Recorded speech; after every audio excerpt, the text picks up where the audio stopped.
On today's show, opening day of the fishing season is a big event for Minnesota conservation officers. How big? We'll tag along with the DNR officer to see what last year's opener was like. Are most anglers legal?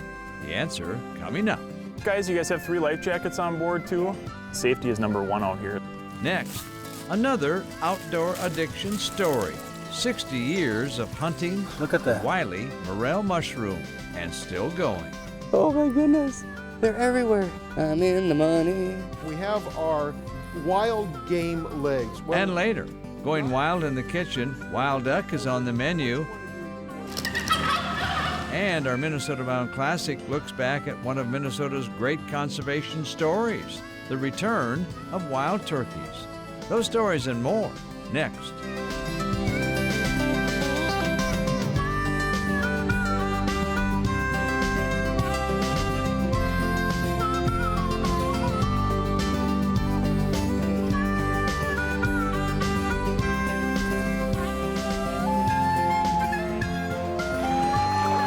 Minnesota Bound. Brought to you by Minnesota's select GMC dealers. Hi everybody, Raven and I welcome you to the show as we enjoy a little snow shower here at this time of year. Which brings up our first story, because how many times have I opened the walleye season in Minnesota in a snow shower? Plenty. But this time, we're hanging out with a Minnesota conservation officer to see who's doing things right or wrong.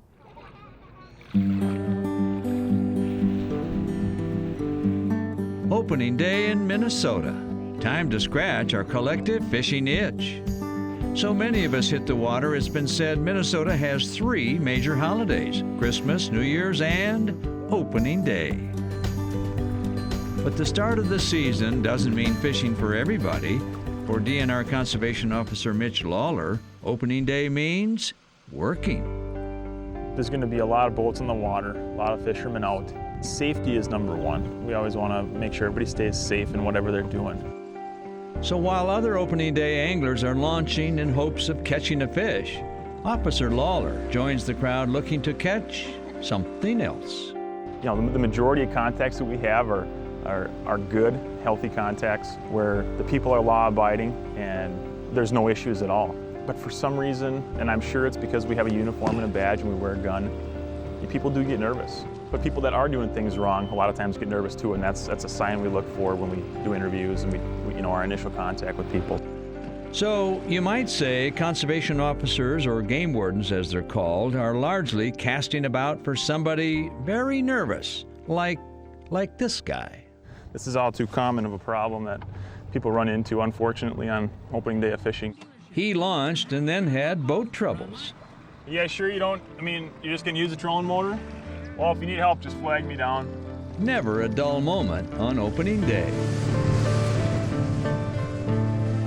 While Officer Lawler looks for a variety of law violations, the most common continues to be fishing without a license. Some people either forgot to go get one, boat registration issues, and then life jacket issues. You know, these various laws that we enforce, they all kind of pale in comparison to safety. Safety is number 1 out here that we're trying to get. I mean, the water is 47 degrees. If anybody falls in 47-degree water, bad things happen really fast. What are you doing, guys? State Conservation Officer. Just gonna pull up real quick to your boat here, and I don't know if you guys want to reel in on the side here. I'd hate to hit your rods or cut your line off or anything like that. How are things going this morning? Well, I got a weed. Thanks for pulling up. Real quick, guys, you guys have 3 life jackets on board too? Yeah. You guys want to just show me those? Well, you know, like I said, we're law enforcement. We enforce DNR laws and regulations.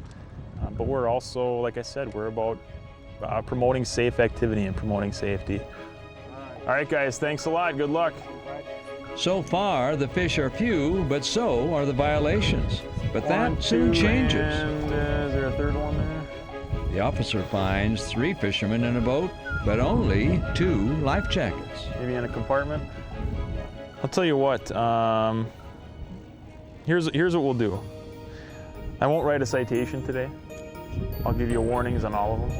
I'll give you, I have an extra life jacket. I'll throw it in your boat here, and then I'll follow you to the access. and then I'll just ask you guys to stay there until you get another life jacket. Is that okay? That's fine. You know, a citation a lot of times is necessary and is, is justified and is, is the appropriate action on, but I think warnings a lot of times go far too. So far, lots of boats and a few lucky anglers. In other words, an opening day without a lot of legal drama. I just think for my love for the outdoors and my personal demeanor and my personal work ethic just fits right in with what this job calls for. It's the best job in the world. I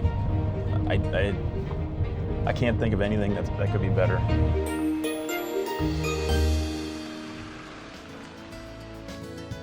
One, 2, 3, 4, 5, 6, 7, 8, 9, 10, 11. When we return, hunting we will go for morel mushrooms, 60 years in the making. That's next.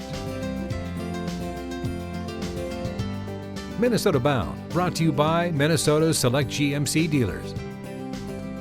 Connecticut. Open Air Solution. And by Jesse Treble's Safe Basements of Minnesota.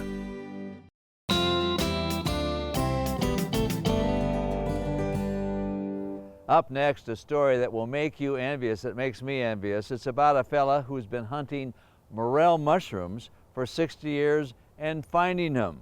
Travis Frank has the delicious story. As warm spring air flows across central Minnesota, streams flow, trees bud, flowers bloom, and Craig Eggers takes to his favorite trail, the same way he's done for more than 60 years. Stick in one hand, mesh bag in another, he searches high and low for a prize that takes him back in time. Look at that. I started hunting mushrooms in about 1947. My father came out of the service, World War II. My mother has told me that she and I and my father and some family friends started hunting morels, and I've been hunting ever since. So it's about 67 years. After 6 decades, his love for the morel mushroom has only grown stronger. Well, it's like hunting anything. It's the knowledge that you think you're going to find them, but you're not sure. It's like a treasure hunt. A mushroom hunter in training, I follow Craig's lead. Now that looks like the tree right there, huh? You know, Travis, that could be a perfect tree. A nice full top. It looks like it just recently died. 90% of the time, it's been under a dying elm tree on a southern sunny slope. And once I find that tree, then I'll look to the ground walking up to that tree and all around it. Not dead elms, but dying elm trees. And why they're below those, I don't understand that. To hunt for morels means to accept defeat again Dang it, Craig. and again, Finding anything, Craig? I don't see a morel. and then to hope If at first you don't succeed, for a payoff try and try again. under just the right tree. A couple of dead elms ahead of us again, Travis. Ooh, It might look good. look at this. I'm in the money. Oh my goodness. This is incredible. And here's another one, Travis. Several more beside you there. Travis, you have the mother lode, as we call it. This mother load, too many to count. Here's 1, 2, 3, 4, 5, 6, 7, 8, 9, 10, 11, 12, 13, 14, in this little spot right here. And I just stepped on 2. Let's see, I've got 1, 2, 3, 4, 5, 6, 7, 8, 9, 10, 11, 12, 13, 14, 15. I don't even know how many I have here. They're everywhere. Giggling with excitement, Oh my gosh, look at they're underneath your feet. we find ourselves overwhelmed by nature's finest candy. Oh my goodness. They're everywhere. You find one and you want to get more and more and more. I'm not sure why, but I feel like I have to just pick them as fast as I can. They're not going anywhere. It's because of this tree right here that there's mushrooms growing everywhere. That tree is dying as we speak, and this is the result. Documenting every hunt, Craig uncovers something new with every season. I've got a journal that I've kept for many years, and what it tells me primarily is overnight temperature, the daily temperature, of course, whether or not we had moisture. What I find is that every year The journal differs because there's no consistency and it all depends upon the weather. What he has learned, Dutch elm disease became a mushroom blessing. And I think it was in the late 70s, early 80s, elm started dying. You never found nearly the morels that you do today. Which means some years are better than others. In 2011, I found about 4,500 morels, and that was in about a 7 to 10 day period. And time is short. They don't last long. Once the bark has dropped off that dying elm, then it is no longer a place where I find them. Of all the mysteries surrounding the morel, there's one thing Craig knows for sure. Sautéed in butter, their flavor cannot be matched. Once you have them, you'll eat them forever. Oh, that first morel taste. Nothing like it. 68 years of mushrooms and counting. I have not got them mastered, believe me. I probably know less now than I knew then, or I thought I did. One more chapter in the journal that keeps on growing. Whether it's duck, whether it's goose, whether it's pheasant. Coming up, we're going wild in the kitchen with Laura Schara. Wild duck on the menu. We're going to sear it in the pan. And all I want to do is Closed captioning is brought to you by the Yard.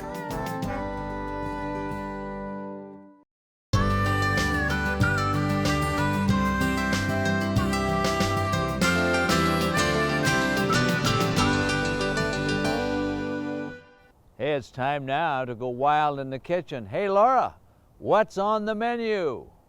Today we're getting wild in the kitchen with Chef Paul from Fire Lake Grill House and Cocktail Bar. And Chef Paul, I understand we're doing some French cooking today? we're doing confit. All right, let's get started. Okay. We have black pepper, we have kosher salt. You're going to put sugar in there. Sugar? This is a little bit of nutmeg, and we're going to put the garlic in here. So now we have those in there, and you're going to put a little bit of brandy. So then all we're going to do is mix that up.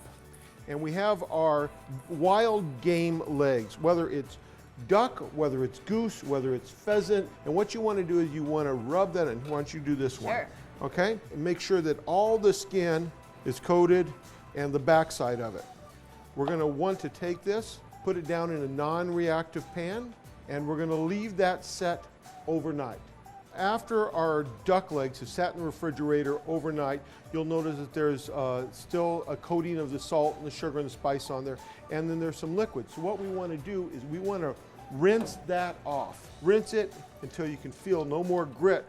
We're going to pat them dry. And then in a non-reactive pan, I'm going to want to layer them as tightly as possible down inside the pan. I'm just going to put the thyme sprigs in there and the bay leaf. So now our next step is to cover it with duck fat? That is correct. Duck fat, goose fat, whatever fat you have. We're just going to cover it, and we want to put a little tiny hole in the center of it just to vent it. Because we don't want it to steam. We want it to slowly cook. Perfect. So now we're going to put that in the oven at 275. Okay. We're going to just let it slowly do its magic. It's going to take about 4 hours. Then after about 4 hours in the oven, once again, we're going to pull it out and take a look at it. It's at a very low temperature, so it won't have any color on it, but you'll be able to see that the meat is very, very tender. The easiest way to serve duck confit is you make some kind of a side, whether it's wild rice or like we serve it at the restaurant, is in a cassoulet. And all you do is you get a good hot pan, and then we're just going to take one of our legs out and we're going to sear it in the pan. And all I want to do is brown the skin, turn it over, and just warm it through. And then so this is the cassoulet that we serve in the restaurant. The duck leg with smoked pork belly and our Fire Lake rope sausage. Thank you, Chef Paul. And I think the lesson here is whether it's duck confit, pheasant confit, or quail confit, it's easy to do and wildly delicious.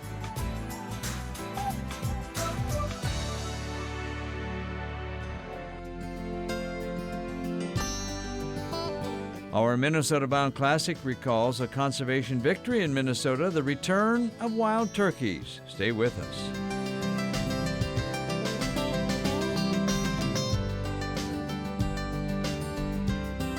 Minnesota Bound Brought to you by Grand Rapids Tourism, Vino in the Valley, and by Tractor Boats.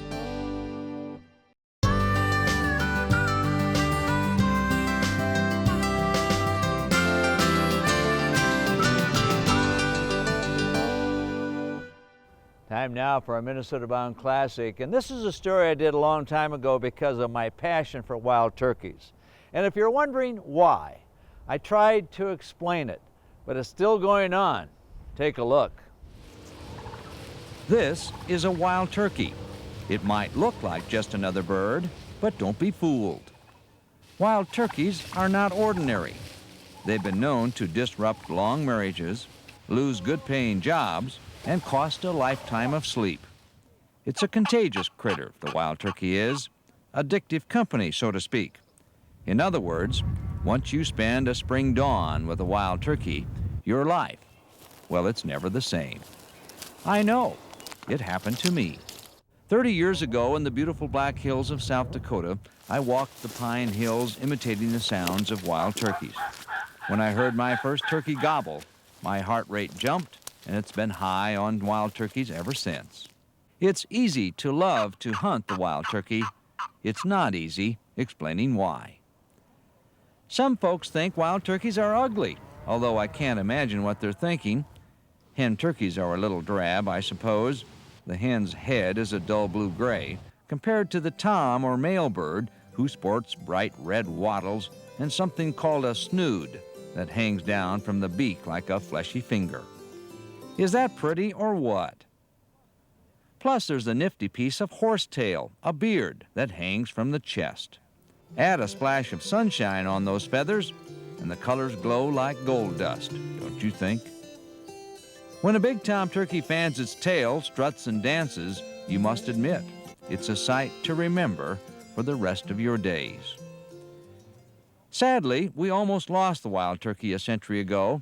Habitat destruction and overhunting in the late 1800s almost pushed the bird into extinction. In my home state of Minnesota, the last bird was killed in 1871. Now there's a happy ending to that sad story, thanks to the efforts of wildlife managers and contributions from turkey hunters. Turkey populations have been restored through transplant programs. Now there are huntable populations of turkeys in 49 of the 50 states. Golly, there's even a convention of turkey fans held by the National Wild Turkey Federation. It might be the only convention in America where folks gather to sound and act like turkeys. It helps to be a turkey nut to understand all of this. We turkey nuts like to poke a little fun at ourselves, hooting like owls and talking like turkeys. The only thing we turkey nuts are serious about is making sure we always have enough turkeys to be nuts about. Mickey says, if you'd like to be a turkey nut, it's easy. Come to a turkey camp, swap turkey stories, and feel the joy. Get up before dawn on a spring morning. Sit in the woods and listen. You'll hear turkey music that has echoed through history. Native Americans said any brave could shoot a deer, but it took a chief to get a turkey for a Thanksgiving feast. Ben Franklin thought the turkey was the perfect national emblem. Franklin thought that it was a much better emblem than an eagle because an eagle's too warlike, whereas a turkey is a much more peaceful bird, and he wanted America to be a peaceful country. Another nice thing about being a turkey nut is it gives you a chance to talk to the real bird. You can make sexy hen talk by scratching on wood boxes or glass slates or mouth calls. And when the old gobbler hears what he wants to hear from a hen, he answers back. The idea is to entice the tom bird for a little hanky-panky in the woods. And so our turkey story must end, because the rest is X-rated. Right, Tom? Oh, wow. Love that gobble, and you never get tired of it. By the way, if you have a great story idea, we'd like to hear from you. Check us out on Facebook, okay? In the meantime, remember, introduce a kid to the great outdoors. I'm Ron Sharon, of course, always the star of the show. You are the stove, yeah. She's Raven. Yes, you are the star, yep. Transportation provided by Premier Transportation. Call 1-800-899-7433.